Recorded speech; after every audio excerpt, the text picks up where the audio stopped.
Have you ever had that feeling? You know you're good at what you do, you've built a pretty solid career, and then one day you just wake up and realize you're stopped. Not failing, just paused. Well, today we're going to unpack exactly why that happens.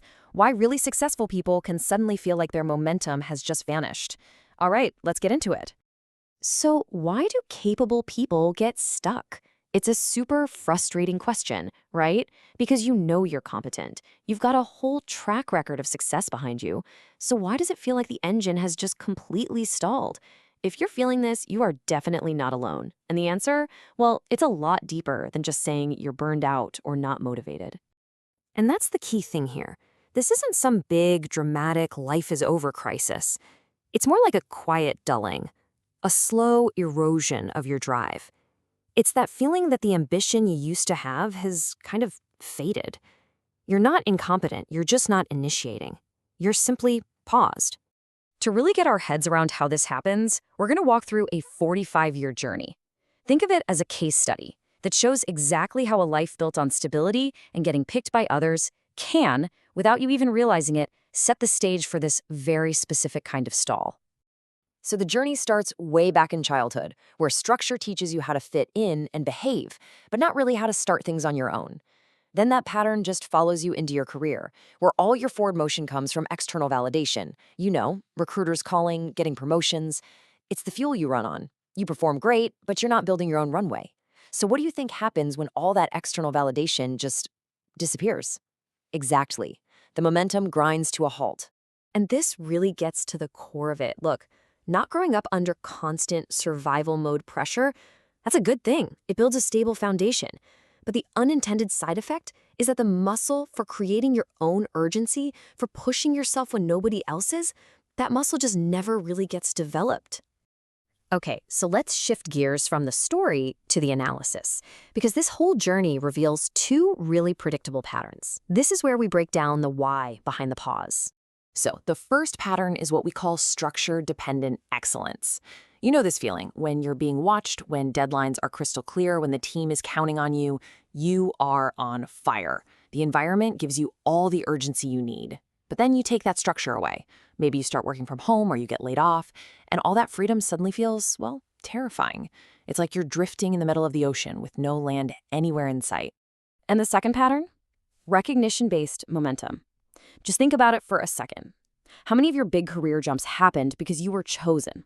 A recruiter called you, a mentor put your name forward, a manager picked you for a project.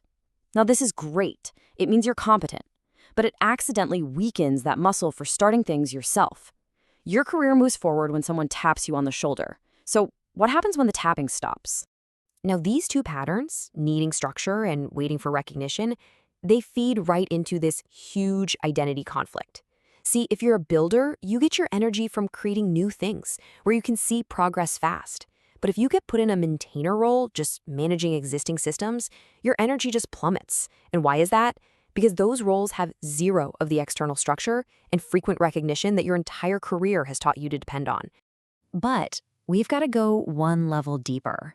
Because underneath all of this, there's a more subtle, powerful driver. It's not just about wanting structure or recognition. It's about a very specific kind of fear. This quote right here, this is everything. The core fear isn't actually about failing. Nope. It's the absolute terror of being seen as inconsistent, of the world finding out that without a boss or a deadline, you don't always show up with that same fire. And this fear, it goes way back. Over a long career, your job title becomes like a suit of armor. It protects you, but once that armor is gone, you feel totally exposed. And this fear, it creates a nasty cycle of over-planning and hesitating. You research and research, but you never actually launch anything. And that creates this quiet, gnawing shame that just eats away at your trust in yourself. So what's the way out of this? Well, let me tell you, it's not about hustling harder or finding some new productivity app.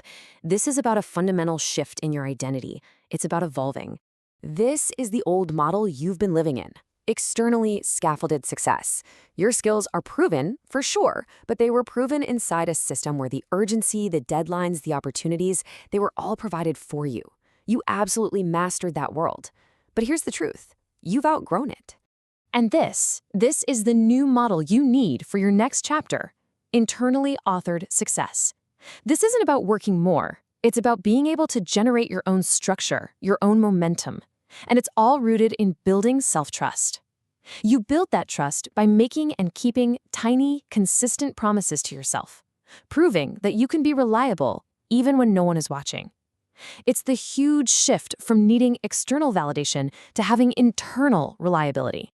And when you start to see it this way, everything just clicks into place. The career stall, the money worries, feeling disconnected from people, they aren't a dozen different fires you have to put out. They're all symptoms. They're all just smoke rising from one single core issue. So the most important thing to take away from all this is that you are not broken. You haven't failed. You've just reached the end of a strategy that worked really, really well until it didn't. This feeling of being paused isn't a dead end. It's a signal. It's a sign telling you that you have outgrown waiting to be chosen. Your next chapter requires you to become the initiator. And by taking that first, small, self-directed step, you begin the real work, rebuilding trust in the one person who's with you for this entire journey, yourself. So what will you choose to initiate today?